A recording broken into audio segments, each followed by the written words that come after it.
Someone pushes backspin to you, you go for the loop. Your form feels right, your timing feels okay, but somehow your shot is way off. One ball goes straight into the net, one ball flies way long off the end of the table, and you're left wondering, how can the same stroke give me two completely different results? And listen, it's not your technique, it's not your footwork either. It's that you're misreading the spin and playing the wrong stroke because of it. And that is the #1 mistake that players make looping against backspin. Here's what you got to understand, backspin isn't just backspin.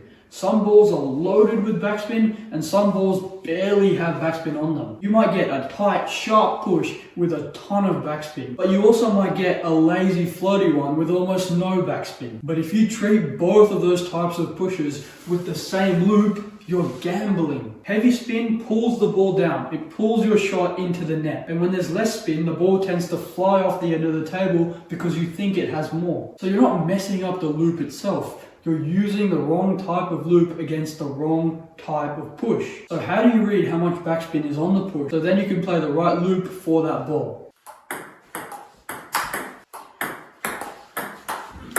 You have to take into account a couple of things. You have to read how sharp your opponent cuts the ball. If you serve or you push and then your opponent just tap pushes the ball back, that's going to have very little spin. There's not much of a movement, they sort of just parry the ball back. Very little spin there. Whereas if they cut the ball very sharp, very fast, that's going to have a lot more spin. Sometimes you're going to know how much backspin is on the ball simply by feeling the ball on your racket. Very spinny balls have more vibration and more impact. So how do we react once we know how much spin is coming at us? So for heavy backspin, you can see that there's more spin on the push or the serve. What you want to do is drop your racket lower when you're playing.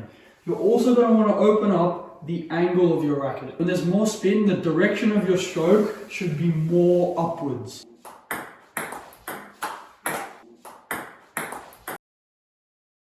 Your goal is to lift it and spin it, not drive through the ball or crunch forward. It's all about reversing that heavy amount of backspin, turning it into topspin with your energy and looping the ball back onto the table. Now if your opponent pushes with less spin, less backspin, what do? If there's less backspin on the ball, you don't need as much lift and upwards momentum. You can keep your loop more direct. You can also close your angle more.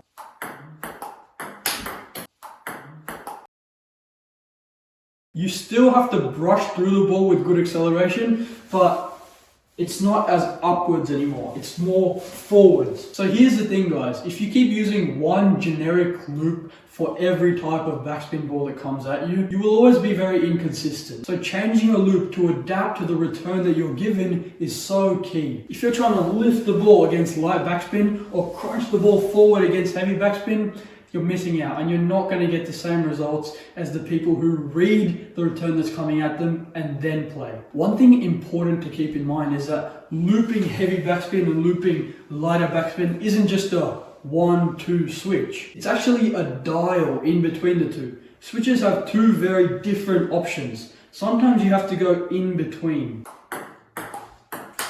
Every push, every serve has a unique amount of backspin and you can't actually just play two different shots. Lift and crunch. You sometimes have to find in-betweens as well. Look, this kind of stuff can be really hard to spot if you're trying to do it yourself. That's why I've made a private community where I review your footage and then tell you exactly the mistake that you're making and show you the exact method to fix that mistake. With my advice, you can just skip the guesswork and get straight to fixing the problem and level up way faster.